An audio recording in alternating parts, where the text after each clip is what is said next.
keeping nature and people alive, the importance of half a glass of water. The time between the past and the future, the world has hosted millions of people. Some causing extinction, others salvation, but all of them consumed to live. And few tried to protect them by thinking of the following species. What good people aiming for this? The world we live in is a place where consumption has increased tremendously and awareness of the individual, especially regarding consumption of water and food, is low or is being ignored. The hope is that we can reach consciousness faster and more effectively. Therefore, instead of the wrath of past generations, who consume rather than protect and turn today's world into darkness, we need to understand the importance of conserving water and food by increasing our awareness and knowledge, educating ourselves first and then future generations. I know most of us grew up taking different advice from our families as children, and we have a similar respect for the environment. With the advice of our parents, we turned off the water while brushing our teeth and turning off the lights. Well, how many of us now know how to properly wash dishes with minimal waste? Recycle stale bread, or what to do with rotten bananas? How do we protect the environment, especially water and food? What can we do to secure the future of ourselves and our children? I start a series of several episodes aiming to find answers by asking myself questions and telling you based on those answers. I know it's a bit negative or annoying topic, but it's time to stop focusing on the glass half full or empty and start thinking about what the water would be. Will this water be the life for the seed to sprout? Or will it go through a tired, dry throat? Why is water so important? We all know that in order to carry on with our life activities we need to have an adequate amount of water daily. So, can everyone in the world have enough water? The answer, as you might imagine, is no. There are of course many reasons for this. In fact, where the fresh water distributed to the world comes from, Fiji, not many people have access to the water as they would like. In the coming years, not only will these poor or arid countries be affected by a possible water shortage. Unfortunately, everyone suffers from thirst. There are various reasons for these, and they are not the issues we will focus on. But we have to know that the most effective reason behind this is political and political. The fact that water is marketed and privatized unfortunately prevents many people from accessing drinking water, which is their natural right. There are some things we can do to prevent this. We can spread this awareness by telling people as much as we can. Or we can participate in many social responsibility projects based on water conservation. Apart from this, we can try to continue our activities and protect the water by always remembering the importance of water in our daily life. In the future, I will talk about the water conservation efforts we have started at home, especially those in the kitchen. But we must not forget that we need to tell ourselves and our children as an obligation. Not as a responsibility, not as a responsibility. The responsibility not to waste water that we have learned while brushing our teeth in the past. Learn water footprint. According to research, we consume an average of 2 liters of water per person per day. But when we add the dishes we wash, the food we consume, the clothes we buy, and the wasted tap water, that amount comes to 200 liters per day. Although I aim to give you some awareness based on gastronomy, I can't help but mention the aquatic imprint. The first thing we can do to increase our awareness of water consumption is to calculate our water footprint. It's very easy. Online, 3. You can quickly calculate your water print with a little research. With a water footprint, you can see how much water you use in many areas.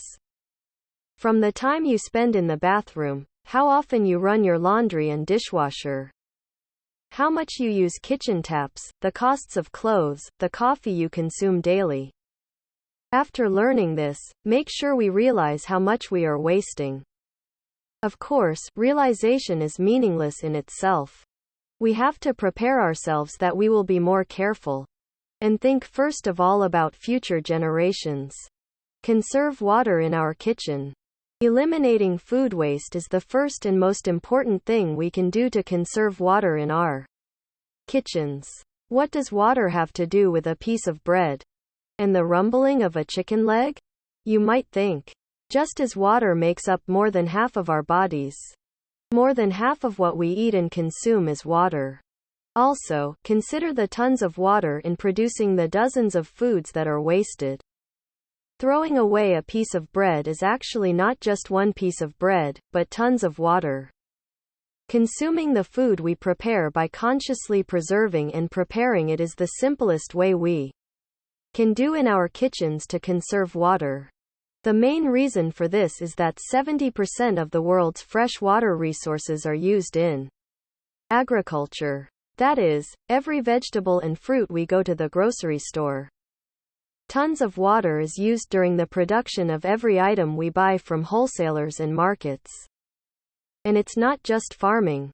In order to get milk and dairy products or to get a piece of meat, cattle need to consume tons of liters of water on farms.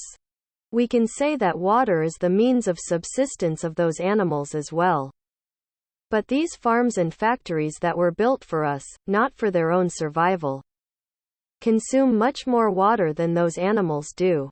Water is wasted in every process as milk and meat from animals goes to factories, is processed and packaged, and comes to markets and our tables depending on the supply chain. Additionally, another study showed that choosing a plant-based diet reduces an individual's water footprint by half. Of course, be vegan, be vegan. I'm not saying we need to understand why these people are fed this way. Let me also clarify. What can we do as people who consume meat and dairy products? If you ask, the answer is simple: to be able to stop food wastage in our kitchen. If a glass of milk and a piece of meat came to our table, we wasted tons of water. Let's appreciate it.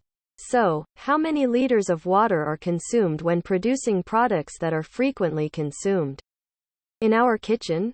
1. Let's take a look at some of them. 40 liters for one slice of bread. 30 liters per cup of tea. 185 liters for one packet of chips.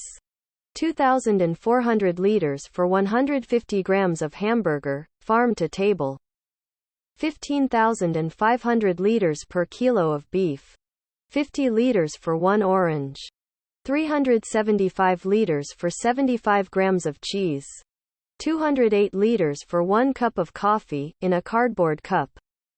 1 serving of rice 150 liters. Of course, this is not always the same amount of water spent. It varies depending on whether the grown produce is in a dry place or in a place with heavy rain, and again depending on where and how it got into the country. According to the research, the lowest water consumption is the production of seasonal vegetables. What does water mean to you?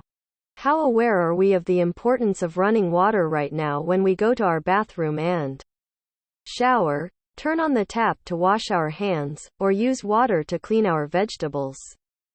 The fact that water is available as a cheap or free resource does not mean that it is worthless. The most scarce and most precious resource in our lives is actually water. At home, at school, at our workplace, according to our family structure, cultural and economic activities, water does not mean the same for everyone. Water is always in life for our environment, nature, hygiene, health and productivity. From society to society, according to geography and beliefs, water. It plays a very important role in establishing connections with people and life. In most societies and beliefs, it represents peace with its purity, harmony and balance with its fluidity. Again, if we look at the geographical areas, it is difficult for a person in a dry part of Africa and a person in India to have the same view of water, but depending on the innate need of these two people who are very far from each otherwise, the water can be used for a common purpose, it serves life and it is life. We know that the brightest ideas emerge under the toughest conditions. Suppose a technology like drip irrigation, which is very important for agriculture, was designed by a young Kenyan IT expert. Now this person is teaching the youth and farmers of his country how to use water more efficiently using this technology. For him, water keeps nature and people alive. Based on what we have said, we need to know the value of water. Stay away from waste by remembering it in every bite we put in our mouths. And base everything in our daily lives on water for sustainable development and leave our world where future generations will live as a relatively less worn-out place. So, what does water mean to you? Let's meet in the comments.